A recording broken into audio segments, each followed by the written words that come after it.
Tamunafuset, Ika, Sia.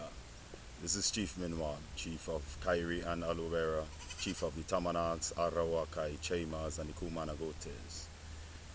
Right, coming to you again with once again with another update. Right? Before we go, this symbol here is called an Apana Mudra. Right? APANA Mudra or Mudra. Right? This symbol represents oneness and balancement. It also has the added benefits of protection and all that type of thing with it. I was asked about this symbol in one of my previous videos, and they was making it akin to the Baphomet symbol, right? But when you look carefully at my hands and turn it sideways now, you're gonna see that my three fingers are projected outwards, right? Go look at Baphomet's hand, and you would see a total difference in the symbols. And while you're at that, go and dig up on Baphomet and find out who he originally or who it was originally representing. Because they have nothing of their own. They always take our stuff and invert it. Right? Just to answer that question. Oh, and this one is a Karana Mudra. Right? This wards off evil, literally. You see the Pope using it. All these stars and them using it because they know what they're doing, and so in order to give a counterbalance to the conjures, they ward off evil doing this, right? You see Spider-Man inverted and you have it like this, like this, but upside down, right? However, right? But that's what they're accustomed doing, taking stuff that they come and find and inverting it, and that would bring me to this video as well. We have people who like to come and rename stuff, invade people's stuff, rape, pillage, enter bloodlines, and all that type of stuff, right? And we spoke about it last time. We spoke about Miss Posadi Sessa, who is the leader of the corporation, the business, the company called Trinidad and Tobago, who thinks that she could rename stuff willy-nilly, or she just doing it to incite some sort of response so they could get some civil unrest or some type of whatever nonsense, or she probably has mental health issues. I don't know, but it seems to me that every now and again she just gets up and feels like she could rename something that pertains to the Aboriginal people, the indigenous people of Kairi and Aloe Vera, i.e. us, right? So, every time she does that, like with the case on Elson Island, I come out and I give the actual take on the reality of what's happening. Every time she does that, I would just snip it out and I would expose her culture, right? And parts of it that they don't want you to know, right? And every time she interfere with indigenous people stuff, I'll just expose the next episode and we keep going down the road until she quits, right? So let's go forward. We have a clip here coming from Cutlass Magazine, as you can see here, right? Cutlass Magazine is an Instagram page. I think they actually have a magazine, I'm not sure, but this is a magazine here, and they was examining some Hindu words, right, that they came across with in 1845, and this would be a history of the Hindu people in Chimaka, Jamaica, Kairi, Aloe Vera, Suriname, and Guyana.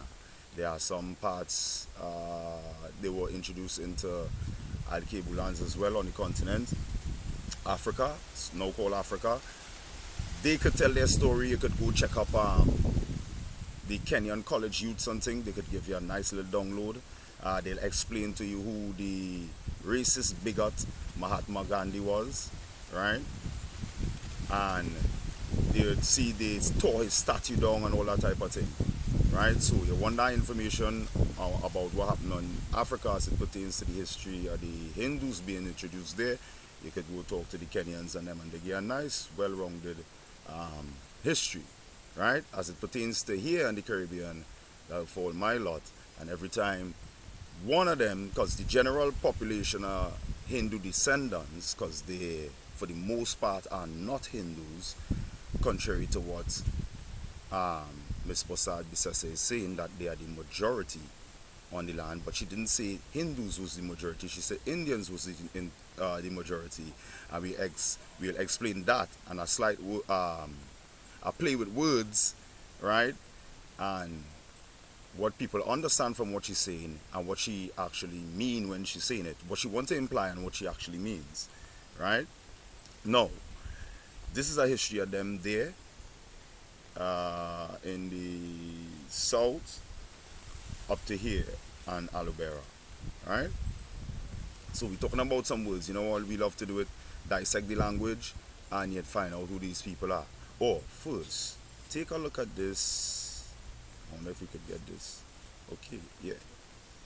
Take a look at these people here, right? If you look closely, you would see that they are very much unlike the ones actually, well, those that here that we have today. They are much darker, right? You can see that they are much darker, right? Even though it's a black and white picture. Let me get the next one here. Okay. Right. So you can see them, right? Good. So here they have some words.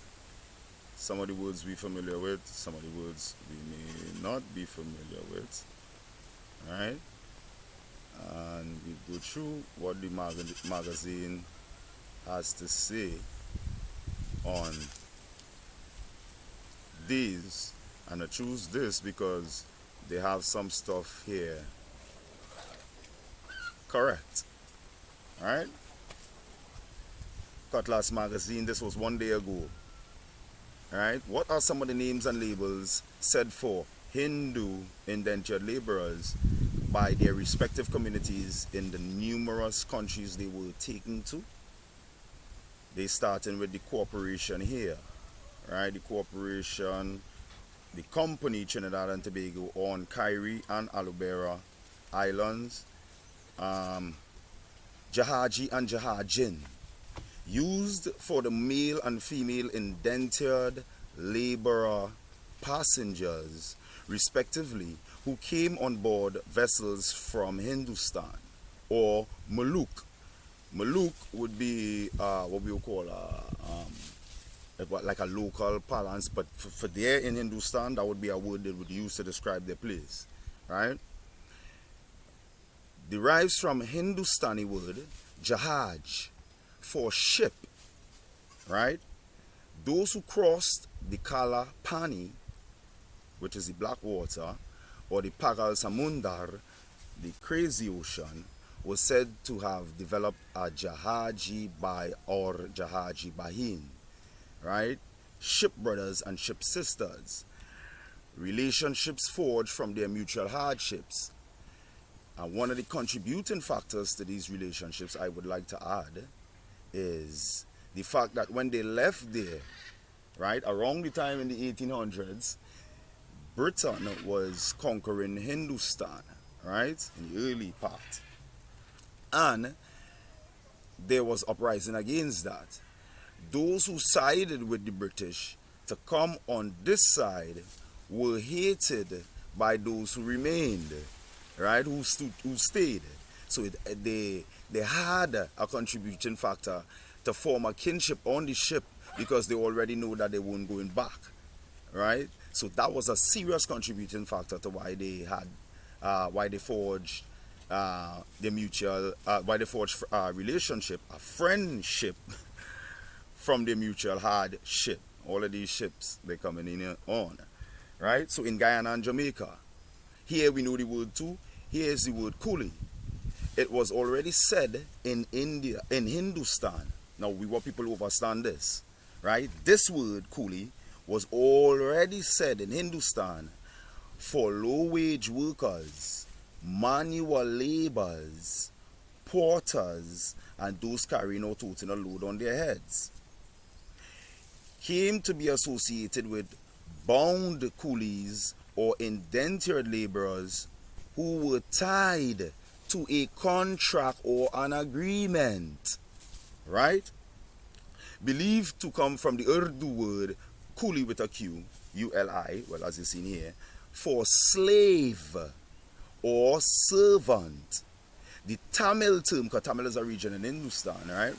The Tamil term, coolie with a K, meaning for hire or for pay. And in some research, they would apply to sex workers as well, right? Because same hire, same pay, but across there, right? In Suriname, Kantraki, corruption of the English word contract, and you understand why it's a corruption as we go further. As in contracts, indentured laborers signed by marking an X or using a fingerprint, oftentimes they could not read them, the contracts that they were putting an X by or the fingerprint by. These contracts, remember in our earlier video, a couple years ago, about 4 years ago, I told you about a joke about the contract, right? They came here as indentured laborers and they signed a contract. No one forced them, no one beat them, no one, they came on contract, right? There were, however, if you dig up properly, there were, you'd see some were forced because they had, again, servitude to other families and to pay it off the, right? But that's besides the point. But anyhow, the contract that they came on was to be workers, and workers where and for what? For the sugarcane fields, right? And I made the joke about the contract 4 years ago about no one from their bloodlines going to produce a contract. I dare you to produce a contract for scrutiny, right? And past sugarcane being over, right? No one renewed their contract, right? All of a sudden, and this is to prove to you, the copper-tone, woolly-head aboriginals like me, that Trinidad and Tobago is a business. Again, we're going through that. Because they didn't have to renew the contract because Trinidad and Tobago, the company was formed and they just absorbed them into that company. Hence the reason why sugarcane workers could be judge, magistrates, politicians, and the likes, because it's not about running well, it's about running a country, but you thinking country is the land. They just hijacking the resources of the land with their company, the company Trinidad and Tobago. That's why it has very loyal indentured workers, because they've been hired since 1845, right? Unbroken, right? So that is why they would move like that. And that is why Miss Passad Bissessa feels like the company Trinidad and Tobago has all that rights on indigenous people lands, which she could just wake up one morning and name people's stuff.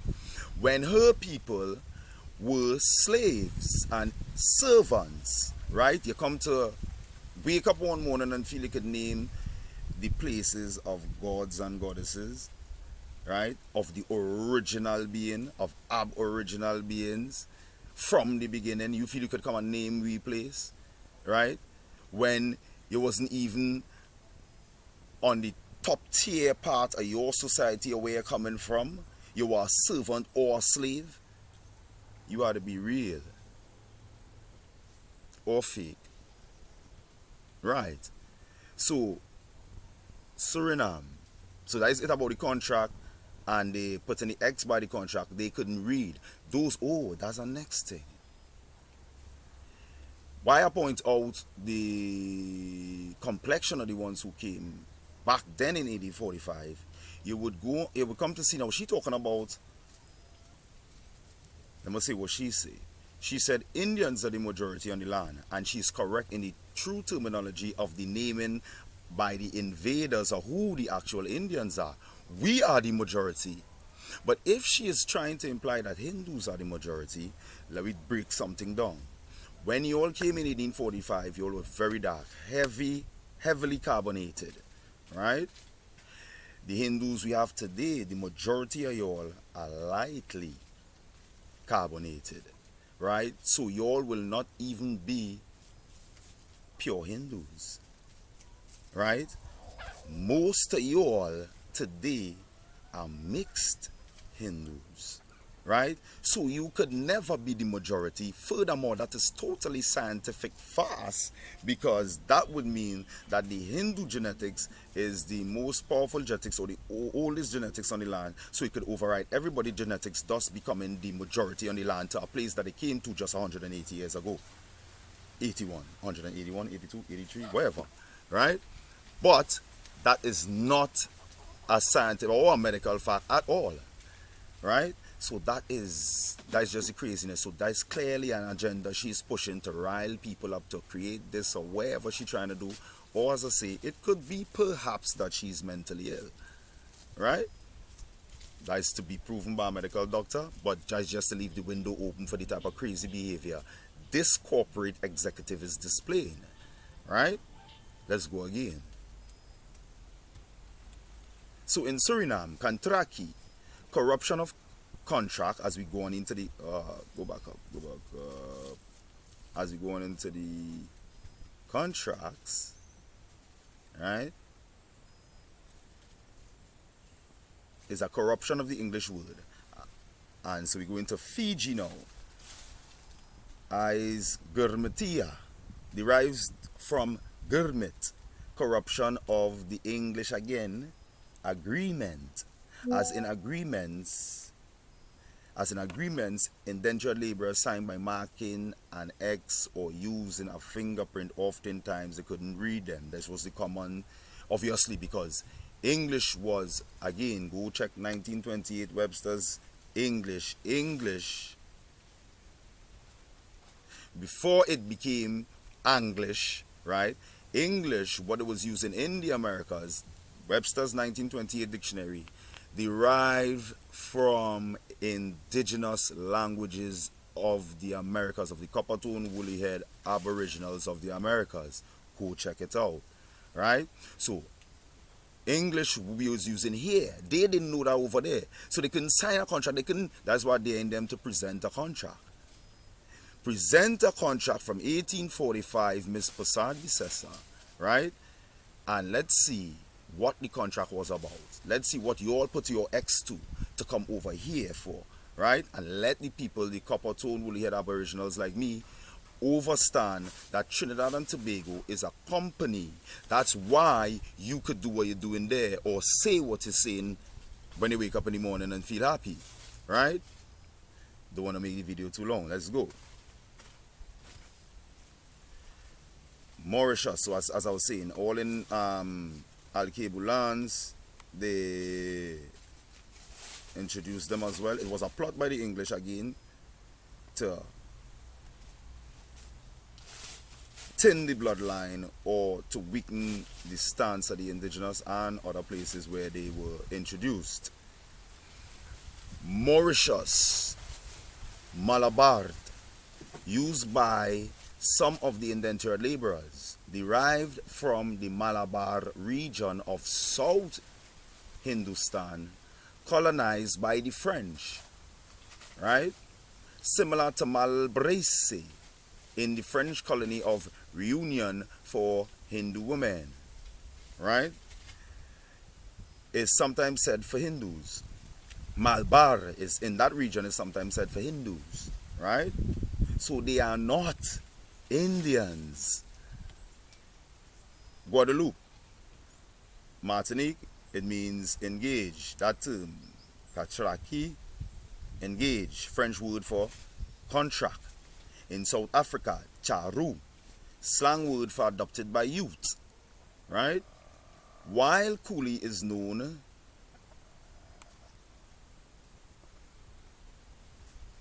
While Coolie is known in the Company of Trinidad, Mauritius, Fiji, South Africa, Suriname, etc., it is very much considered a slur. Nowadays, we're going into the depths here now.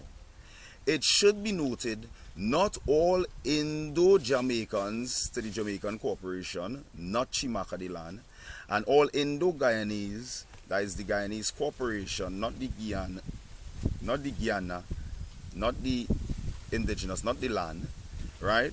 These corporations, the people who are citizens of them, who are enslaved to them, these people have reclaimed the term as a label, and doing so remains a debate. So a section of them now, they want to stay true to their heritage, they want to be real, they want to stay true to their heritage, and they want to adopt the term coolie because it means serve and slave, and that's where they're coming from, and they understand and overstand that in this day and time, and they want to reclaim, those of that bloodline, they want to reclaim the word. I support that 100% because you were given someone else's identity and thus everything else that goes along with it. So I support that. Right down here, it is seen as a slur, as something derogatory, because if you are trying to hijack someone's identity, you must erase yours. And I'm not saying that the Hindus actually was trying to erase our identity. I'm saying those that they sided with. So which would mean, because guess what?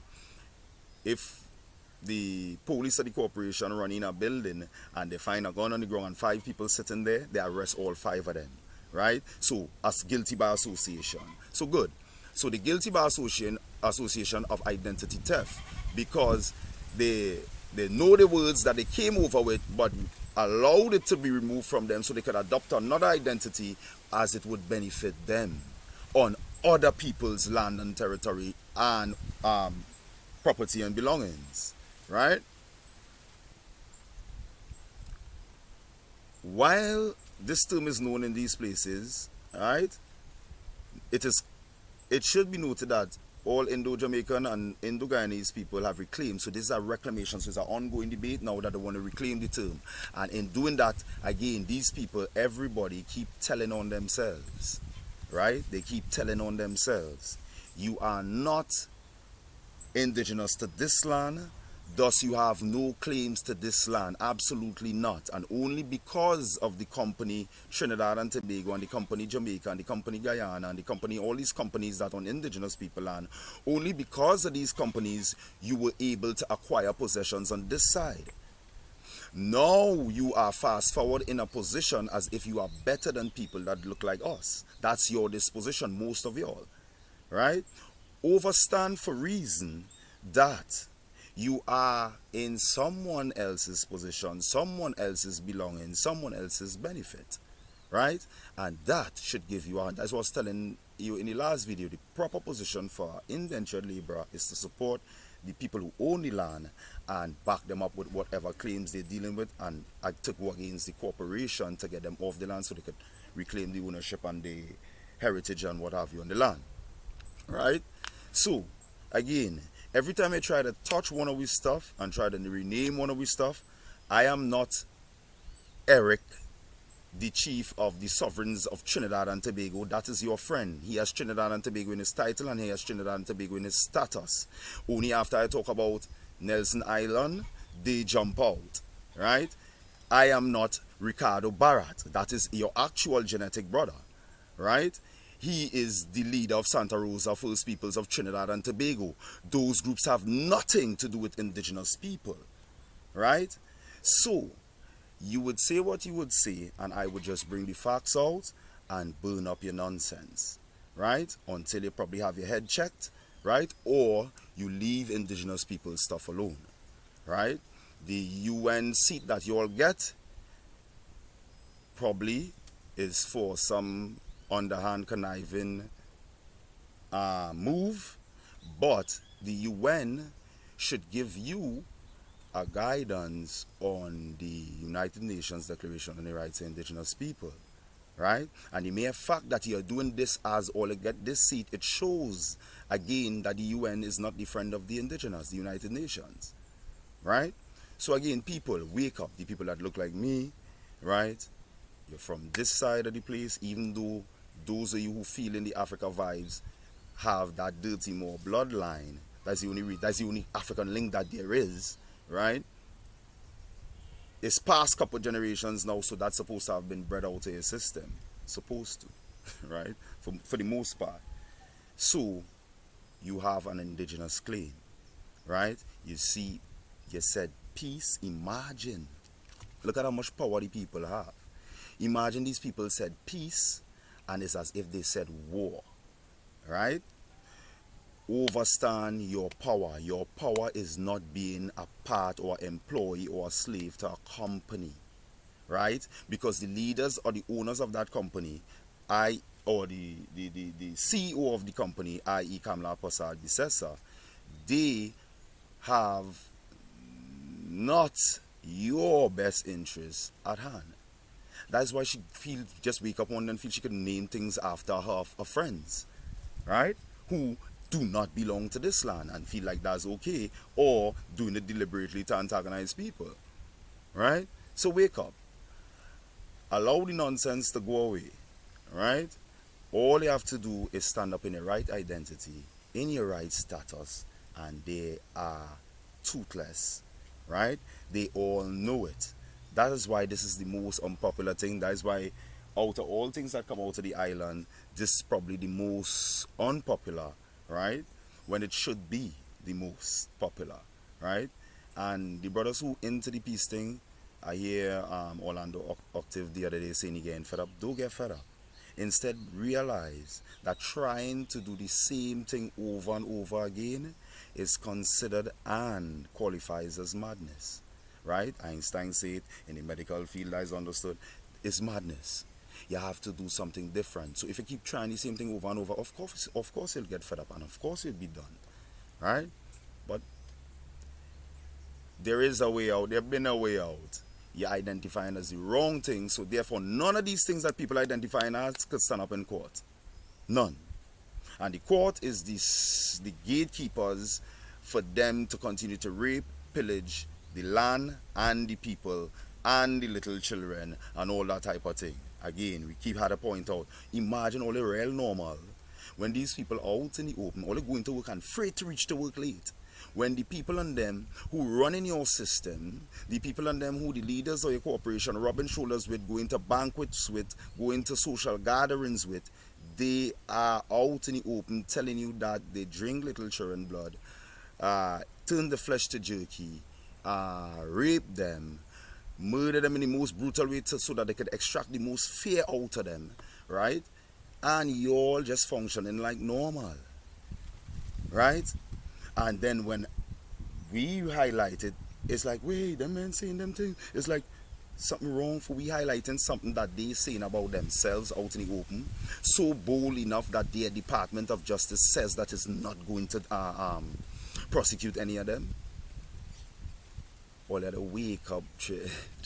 Or let her wake up. Or let her wake up. So yes, Miss Prasad Bissessa, feel free to wake up one morning and try to name something again. I have more information inside there, right? And we just keep going. We just keep going. As you go, we keep going, right?